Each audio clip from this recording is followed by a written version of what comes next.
Hello friends, how are you. कैसे हैं आप लोग सब। तो आज के इस ऑनलाइन सेशन में आप सबका स्वागत है। ठीक है, विदाउट वेस्टिंग अवर टाइम आगे बढ़ते हैं हम। आज हम यहाँ पे नया चैप्टर स्टैंडर्ड 12 का स्टार्ट कर रहे हैं, जो है डिटरमिनेंट, चैप्टर नंबर 4, है ना।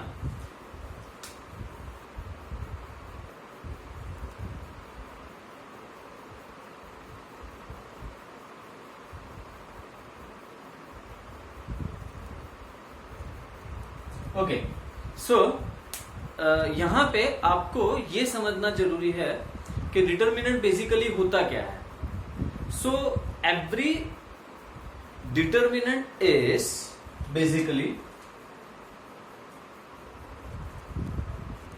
Value of every square matrix, value of every square matrix. और ऐसे भी बोल सकते हो कि each square matrix can be express as numeric value as in form of determinant, as in form of determinant। ठीक है। सो लाइक आप कोई स्क्वायर मैट्रिक्स ले रहे हो m, जो कि ये है a1 a12 a21 a22। ठीक है, ओके। तो इस स्क्वायर मैट्रिक्स में ये फर्स्ट कॉलम है, इट इज फर्स्ट कॉलम। ये सेकंड कॉलम है,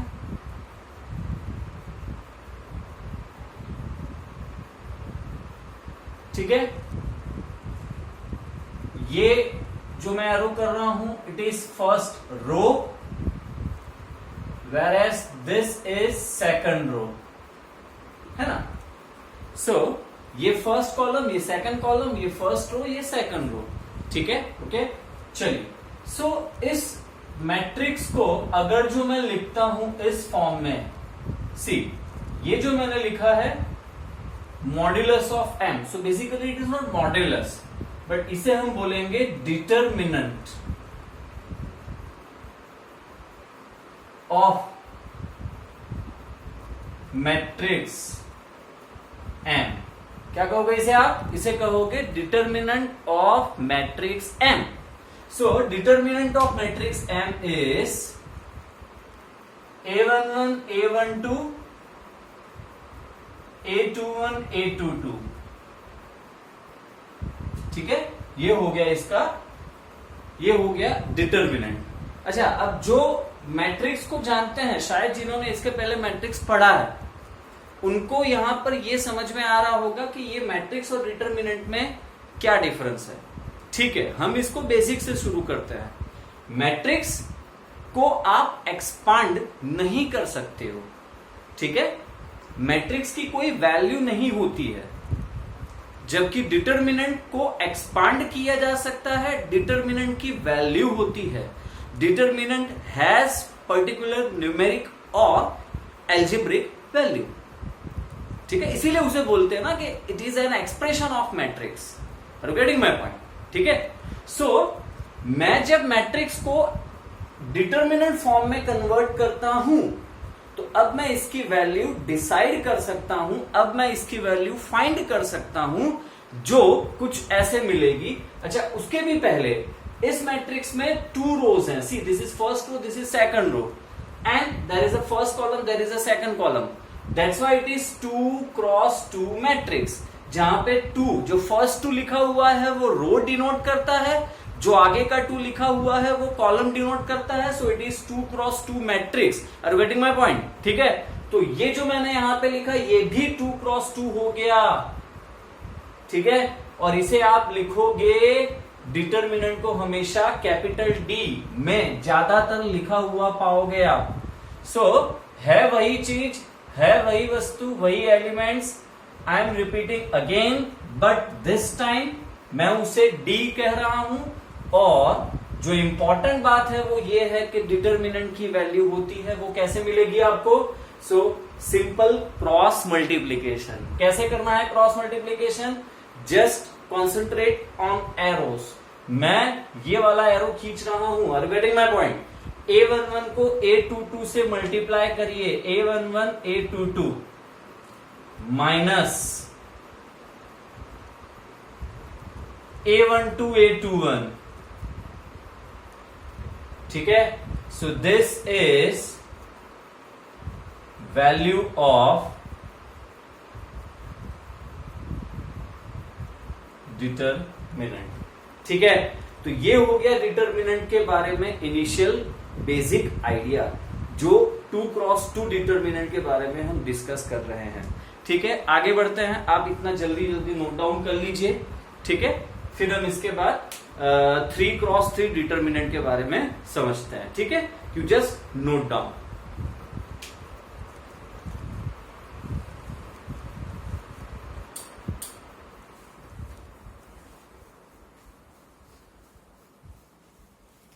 हाँ जी, चलिए आगे बढ़ते हैं। अब जब हम डिटरमिनेंट की बात करते हैं तो अब हम मैट्रिक्स को बीच में नहीं लाएंगे, ठीक है। Will not talk about matrix now.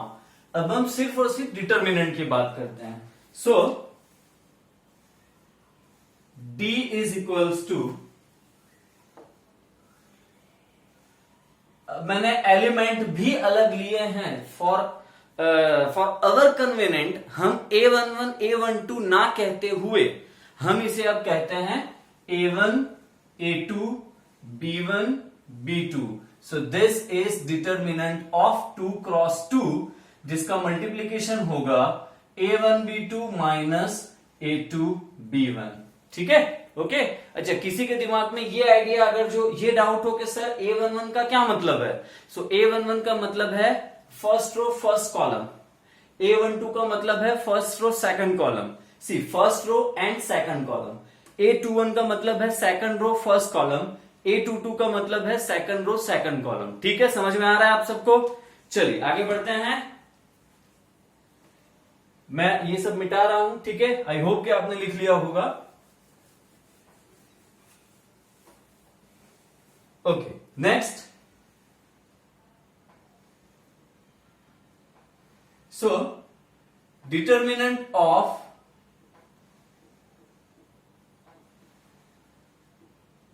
3 cross 3 square matrix. चलिए, तो एक स्क्वायर मैट्रिक्स M कंसीडर कर रहा हूं मैं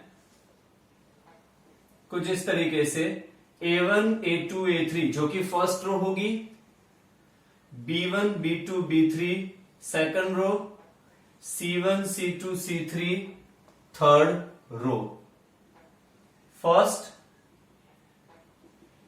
रो ROW, second row, third row, and यहां पर ये first column, second column, third column. क्या आपको ये बातें समझ में आ रही है? तो इस मैट्रिक्स का डिटरमिनेंट मुझे मिलेगा, determinant of n is equals to, अब सेम एलिमेंट्स को आप डिटरमिनेंट फॉर्म में लिखिए, तो ये हमें यहां पर मिल गया डिटरमिनेंट ऑफ 3 क्रॉस 3 मैट्रिक्स, ठीक है। Are you getting my point?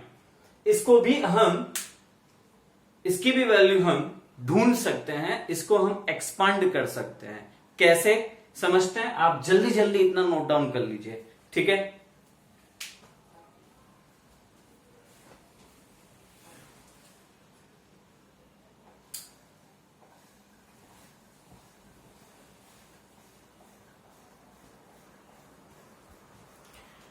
Okay, चलिए आगे बढ़ते हैं। अब मैं इस डिटरमिनेंट को एक्सपांड कर रहा हूं, कैसे एक्सपांड करूंगा देखते हैं।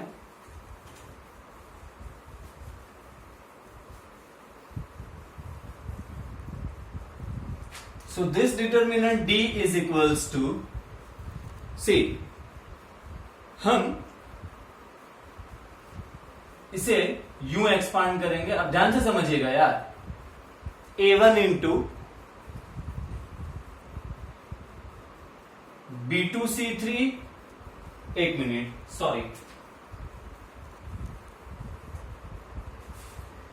पहले तो आप फर्स्ट रो के एलिमेंट्स को लिखिए, स्टेप बाय स्टेप आगे बढ़ते हैं। तो पहले आप फर्स्ट रो के एलिमेंट्स को लिखिए। A1 लिखा हमने, A2 लिखा हमने, A3 लिखा हमने। अब जो A1 और A3 की साइन है वो साइन एज इट इज रहेगी, मतलब A1 A3 प्लस है तो प्लस ही रहेंगे, माइनस है तो माइनस ही रहेंगे, प्लस या माइनस है जो भी साइन हो एज इट इज साइन रखनी है। सॉरी, लेकिन जो A2 है, A2 की साइन हम चेंज करेंगे। A2 की साइन हम लेंगे माइनस, ऑपोजिट साइन लेंगे। प्लस है तो माइनस हो जाएगा, सेकंड टर्म की बात कर रहा हूं। I am talking about second term. Second term में साइन प्लस है तो माइनस होगी, माइनस है तो प्लस होगी, ठीक है। कुल मिला के A2 की साइन हम यहां पे ऑपोजिट ले रहे हैं। चलिए अब क्या करना है भाई, तो अब बहुत ध्यान से समझना है आपको। हम इसे कुछ ऐसे समझेंगे भाई, अपन ने A1 लिया सबसे पहले, तो A1 जिस रो में एंड कॉलम में है उसको अच्छे से हाइड कर दो। हाइड करने का मतलब हुआ कुछ ऐसे, A1 फर्स्ट रो में है एंड फर्स्ट कॉलम में है, तो देखिए मैंने उसे यूं हाइड कर दिया। अब आपको यहां पे क्या दिख रहा है, आपको यहां पे दिख रहा है B2 B3 C2 C3, तो बड़े प्रेम से यहां पर लिखिए B2 B3 C2 C3 as in form जो है वैसे ही, बट 2x2 डिटरमिनेंट में B2 B3 C2 C3। क्या ये चीज आपको समझ में आई? ठीक है, चलिए फिर माइनस A2 है ना, साइन ऑपोजिट ली है। अब A2 जिस रो एंड कॉलम में है उसको हाइड करते हैं हम। A2 हमारे पास यहां पर सेकंड रो में है एंड सेकंड कॉलम में है, हमने ना उसको भी हाइड कर दिया। अब यहां पे क्या दिख रहा है, B1 B3 C1 C3, वो जिस फॉर्म में है उसी फॉर्म में यहां पर आप लिखोगे, ठीक है। तो हमें मिलेगा B1 B3 C1 C3, फिर यहां प्लस की साइन, आप ज्वाइन तो करोगे ना टर्म्स को, तो ज्वाइन करने के लिए हमेशा, कनेक्ट करने के लिए हमेशा, एल्जेब्रिक कनेक्ट करने के लिए प्लस माइनस लेते हो। अच्छा यहां आगे आप बोलोगे सर अरे यार बेसिक बात है ना, आगे प्लस है, लास्ट टर्म में प्लस ले लिया, सेकंड टर्म में साइन ऑपोजिट लेनी है। चलो first term and second term में समझ में आ गया हमने क्या हिसाब किताब यहां पे लगाया है। तो भाई सेम वे से थर्ड टर्म को भी आपको समझना पड़ेगा। आई एम श्योर आपने समझ ही लिया होगा अब तक, सेम वही काम करना है जो यहां हमने किया। क्या, थर्ड टर्म A3 जिस रो में है एंड कॉलम में है उसको हाइड कर दीजिए। A3 फर्स्ट रो में है, थर्ड कॉलम में है, मैंने उसको यूं हाइड कर दिया, ठीक है। चलिए आगे बढ़िए। अब इसके बाद A3 को आपको A3 के साथ क्या लिखना है, A3 के साथ आपको लिखना है B1 B2 C1 C2। क्या ये बातें आपको समझ में आ रही है? ठीक है, so this is value of determinant. अब क्या करोगे आप, तो अब सबसे पहले तो ये काम करोगे कि इसे मिटाओगे, ठीक है, इसकी जरूरत नहीं है, तो इसको हम यहां पे नहीं रखेंगे। चलिए अब तो भाई determinant D is equals to A1 into C, जो इसके पहले हमने 2x2 डिटरमिनेंट में सीखा वही काम यहां पे करेंगे।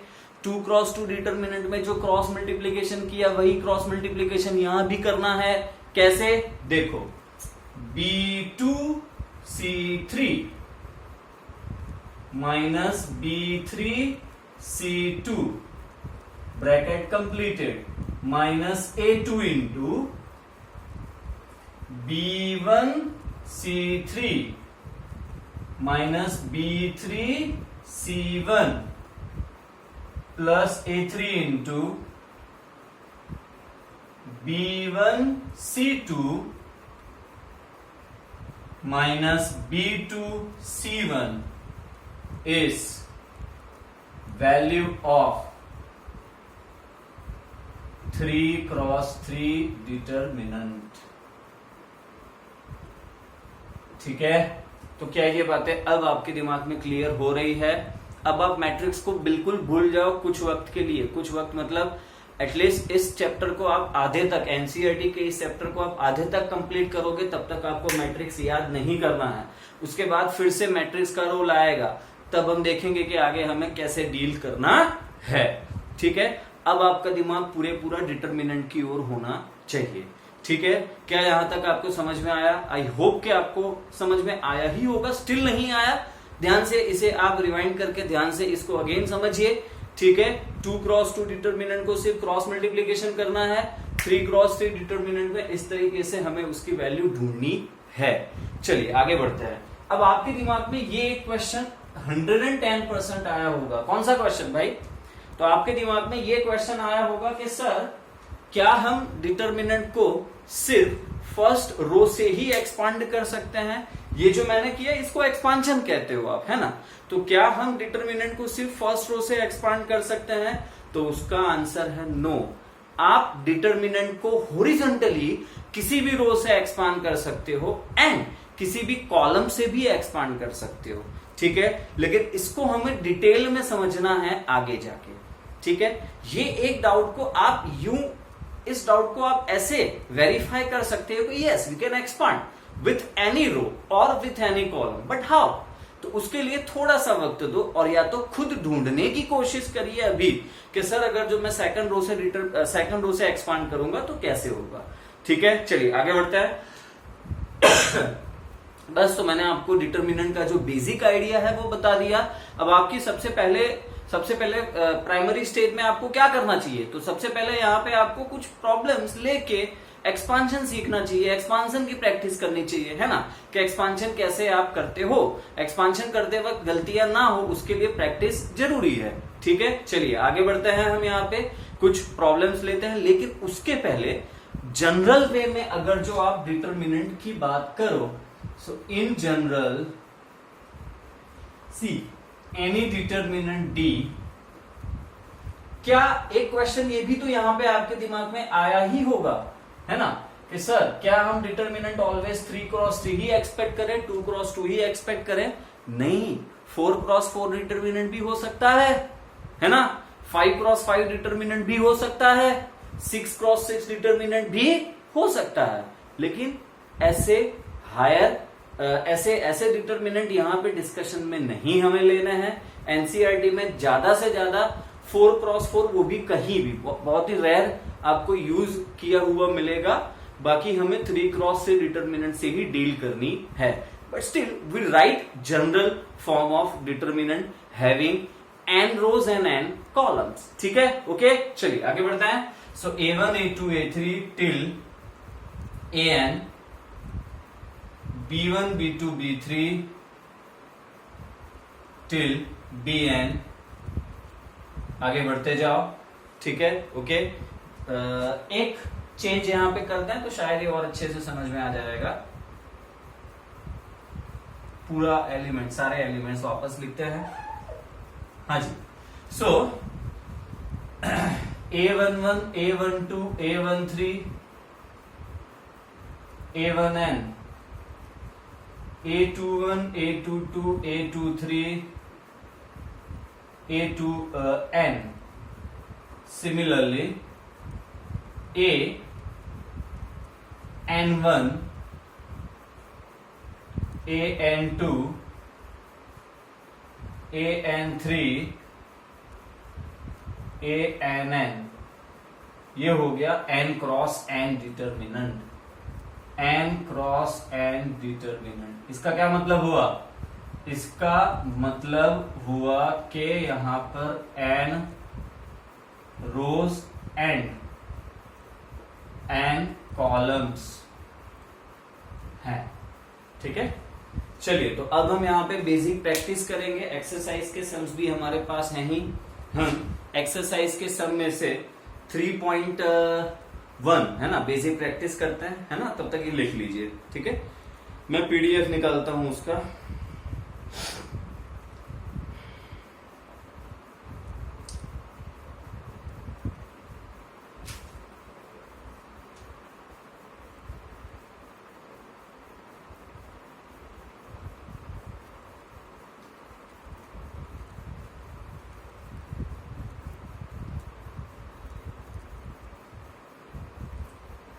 हाँ जी, चलिए, तो प्रैक्टिस हम एक्सरसाइज के क्वेश्चन से ही करते हैं, ठीक है।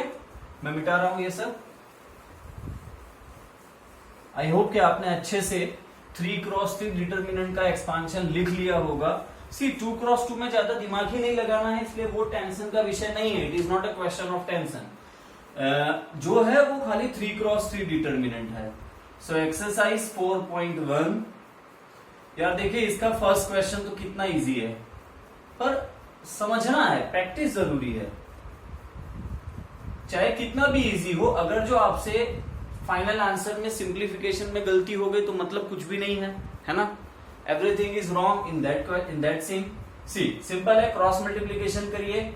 सो left to right, so 2 into -1 -5 into 4, बीच में ऑलरेडी माइनस है, -2 + 20, answer is 18। Okay, next question number 2, उसका first, cos theta sin theta minus sin theta cos theta, cos into cos square, minus sine into sine, minus sine square theta, minus plus cos square plus sign square theta. Your answer is 1। Next,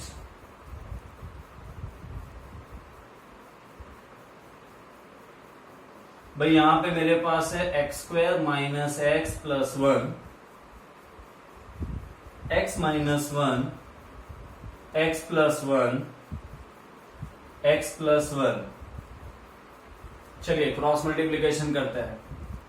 so x plus 1 into x² minus x plus 1 minus x minus 1 into x plus 1। देखिए, दिखने में आपको ये थोड़ा सा odd लग रहा होगा, बट है नहीं, सिर्फ मल्टीप्लीकेशन का ही काम है। हम इन दो ब्रैकेट्स को मल्टीप्लाई कर लेते हैं। x into x² x³ minus x² plus x, then 1 into x² x², 1 into minus x minus x, 1 into 1 1। चलिए bracket completed. Next, minus x minus 1 into x plus 1 is x² minus 1, है ना। Minus x² plus x² cancel, plus x minus x cancel, x³ plus 1 minus x² minus minus plus. So your final answer is x³ minus x² plus 2। एक बार ध्यान से देख लीजिएगा। अगर जो कहीं मुझसे गलती से कहीं पे भी, आगे इस लेक्चर में नहीं, आगे भी कहीं पे भी अगर जो मुझसे भी गलती होती है प्लस माइनस की, तो प्लीज मुझे आपको आइडेंटिफाई करवा दीजिएगा बाद में मैसेज थ्रू, ठीक है। ओके, सो बस आगे बढ़ते हैं। नेक्स्ट आप लिख लीजिए। ओके, चलिए, आई होप कि आपने लिख लिया होगा। मैं थर्ड क्वेश्चन की ओर आगे बढ़ रहा हूं। Third and fourth same type का है, लेकिन कोई बात नहीं, आप थर्ड क्वेश्चन देख लीजिए, 2x2 का है।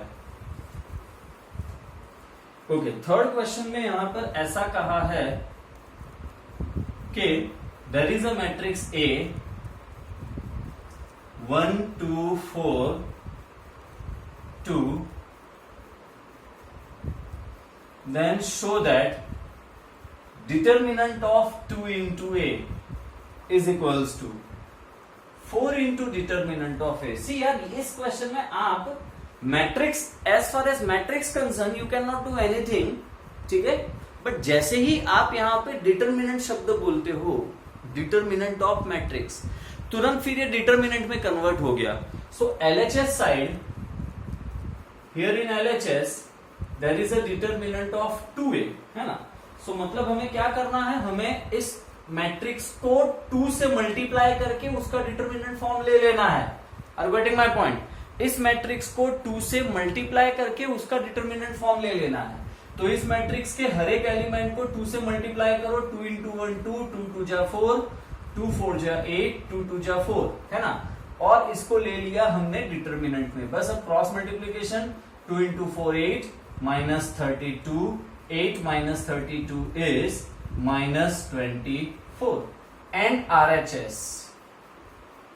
सो RHS में आप देख सकते हो there is a 4 into determinant of A।